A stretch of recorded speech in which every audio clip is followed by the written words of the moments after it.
नमस्कार दोस्तों, अगर आप एसएससी सीजीएल की इंग्लिश को लेकर परेशान हैं तो इस वीडियो को देखने के बाद आपके सारे डाउट्स क्लियर हो जाएंगे। मैं आपको वो स्ट्रेटेजी बताऊंगी जिसको फॉलो करके मैंने एसएससी सीजीएल को 2 बार क्रैक किया। 2024 की अगर बात करें तो इसमें कैंडिडेट्स पूछते हैं कि नोटिफिकेशन कब आएगा, एग्जाम कब होगा। तो इसके बारे में अभी सिर्फ स्पेकुलेशन है, कोई भी ऑफिशियल और ऑथेंटिक इन्फॉर्मेशन इसके बारे में अभी नहीं आई है। बट अगर हम एस्टिमेट करके चलें तो इसमें आपके पास 7 to 8 मंथ्स है जिसमें आप अपनी प्रिपरेशन स्ट्रॉन्ग कर सकते हो। तो प्रिपरेशन शुरू करने से पहले मैं आप लोगों को बता दूं कि आपका कंपटीशन सिर्फ आप जैसे बच्चों से ही नहीं बल्कि उन बच्चों से भी है जो पहले सीजीएल को क्रैक करके 2 या 3 बार सिलेक्शन ले चुके हैं, जो या तो अपना रैंक इंप्रूव करना चाहते हैं या फिर अपनी साउथ पोस्टिंग से परेशान होकर नॉर्थ में आना चाहते हैं और वो दोबारा एसएससी सीजीएल को देना चाहते हैं। तो आप ये माइंड में लेके चलिएगा कि आपका कंपटीशन बहुत टफ है और एसएससी कोई इजी एग्जाम नहीं है। इसको क्रैक करना अपने आप में ही एक अचीवमेंट। एक बार आप सीजीएल को क्रैक कर लोगे तो फाइनेंशियल स्टेबिलिटी, सोशल स्टेटस और फैमिली में आपकी इज्जत सब कुछ इंक्रीज हो जाएगा।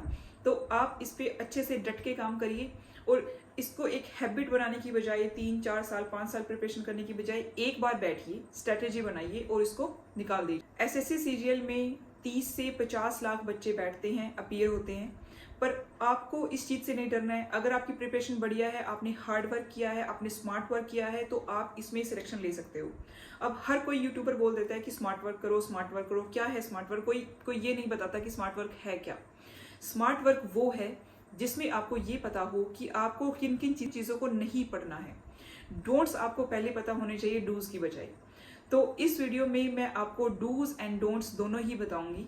तो चलिए शुरू करते हैं एसएससी सीजीएल 2024 के लिए इंग्लिश की स्ट्रेटेजी। सबसे पहले तो आप अपने सिलेबस की प्रिंट आउट अपने टेबल पे रखो। आपको कीवर्ड्स पता होने चाहिए कि किन किन चीज़ों के बारे में आपको एफर्ट्स करना है। तो अगर हम सिलेबस को डिकोड करें तो आपके 3 सेक्शन आते हैं। पहला है आपका ग्रामर सेक्शन, फिर है आपका वोकैब सेक्शन और तीसरा आपका कॉम्प्रीहेंशन सेक्शन। ग्रामर का वेटेज है 30 to 35% और आपका कॉम्प्रीहेंशन प्लस वोकैब का वेटेज है 70 to 65। तो अगर ग्रामर की बात करें तो ग्रामर के लिए पहली बुक जो है वो है नीतू सिंह, मैडम नीतू सिंह की वॉल्यूम 1। उसमें आपका ग्रामर का सारा पार्ट दे रखा है, प्लस आपका लास्ट में वोकैब सेक्शन भी दे रखा है, आपके सिनोनिम्स एंटोनिम्स सारा कुछ उसमें दे रखा है। तो आप उस बुक को उठाओ और उसके चैप्टर वाइज उसको पढ़ना शुरू करो। हर एक चैप्टर कंप्लीट करने के बाद एंड में जो क्वेश्चन दे रखे हैं आप उनको प्रैक्टिस करो और जिस रूल को लर्न करने में आपको प्रॉब्लम है उसको आप नोट डाउन कर सकते हैं। मैं आपको बिल्कुल सजेस्ट नहीं करूंगी कि आप सारी बुक के नोट्स बनाइए या शॉर्ट नोट्स बनाइए। बुक में ही ऑलरेडी बुक ही एक नोट फॉर्म में वो आपको मिलती है, तो आप उसी पे हाईलाइट कर सकते हो, उसको रिवाइज करो। और दूसरा हम बात करते हैं वोकैब सेक्शन की। तो वोकैब एक ऐसा सेक्शन है जिसको आपको याद ही करना पड़ेगा। इसमें कोई समझने वाली चीज नहीं है, बट जितना आप उसको प्रैक्टिस में लाओगे उतना आपको याद होता रहेगा। तो इसका सिर्फ एक ही तरीका है कि आप इसको प्रैक्टिस करिए बार बार।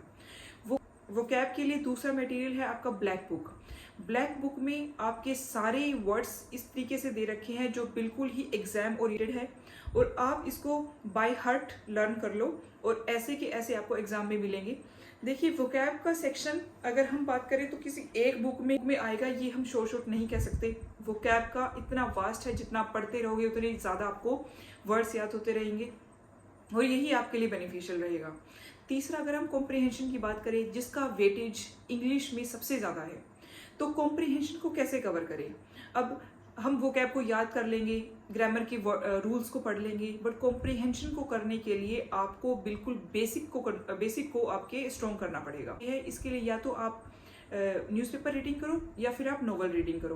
बट नोवेल रीडिंग मैं आपको बिल्कुल सजेस्ट नहीं करूंगी, ये आपको बिल्कुल एक अलग जोन में लेके जाएगा। बट अगर आप न्यूज़पेपर की बात करते हैं तो आपको उसमें नए नए वर्ड्स भी मिलेंगे, आपको पढ़ते हुए याद रहेगा कि ये वर्ड मेरे पेपर में आ सकता है, तो आप उसके नोट्स बना सकते हो, शॉर्ट नोट्स, हैंडी नोट्स, जिसको आप बिफोर एग्जाम एकदम से रिवाइज कर लो। न्यूज़पेपर पढ़ने का एक और बेनिफिट है कि इसमें आपकी जीके भी इंप्रूव होती रहेगी और कंट्री में क्या चल रहा है, करंट अफेयर से रिलेटेड आपको वहां से पता लगता रहेगा। तो न्यूज़पेपर आपको पढ़ना चाहिए। एडिटोरियल के साथ साथ जो दूसरी न्यूज़ आती है उनको भी आप पढ़िए और जैसे आप उसको पढ़ोगे तो आपकी कॉमन सेंस बनती रहेगी जिससे आप कॉम्प्रीहेंशन को इजीली सोल्व कर पाओगे। वो प्रोसेस है और आप उसको प्रैक्टिस से ही कर पाओगे। जितना आप उसमें प्रैक्टिस करोगे उतना उसमें माहिर होते रहोगे। और फिर आपकी बात करते हैं PQRS की, जम्बल्ड सेंटेंसेस की। एक MB पब्लिकेशन की बुक आती है, उसमें से किया था। उसमें प्रीवियस ईयर क्वेश्चन पेपर भी दे रखे थे। उनको सबको कवर करने के साथ साथ आप यूट्यूब का भी हेल्प ले सकते हो। यूट्यूब पे मनीषा बंसल मैडम के जो लेक्चर्स हैं वो काफ़ी यूजफुल रहेंगे, तो आप उनको फॉलो कर सकते हो। और वहाँ से आपकी इस तरीके के क्लोज टेस्ट हैं, आपकी जम्बल फ्रेजेस हैं, ये आपकी वहाँ से प्रैक्टिस होती रहेगी। इसके साथ साथ ऐसी कौन सी ट्रिक है जो आपके लिए बेनिफिशियल रहेंगी?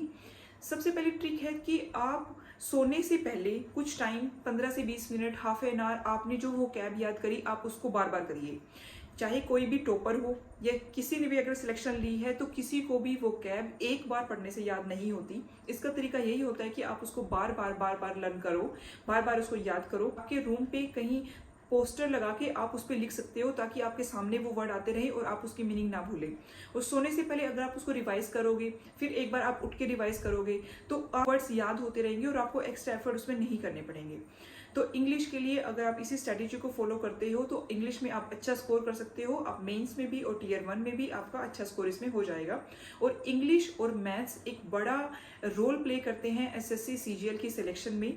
मैथ्स के लिए मैं ऑलरेडी एक वीडियो बना चुकी हूँ, उसका लिंक मैं डिस्क्रिप्शन बॉक्स में आपको दे दूंगी, आप वहाँ से देख सकते हो। तो ये थी SSC CGL की इंग्लिश के लिए स्ट्रैटेजी, और ऐसी ही स्ट्रैटेजी मैं GK, रीजनिंग और कंप्यूटर के लिए लेके आऊँगी। और ऐसी वीडियो को देखने के लिए आप मेरे चैनल को फॉलो कर सकते हो, सब्सक्राइब कर सकते हो, और अपने आसपास के एस्पिरेंट में इसको शेयर कर सकते हो। Thank you so much. जय हिंद, जय भारत।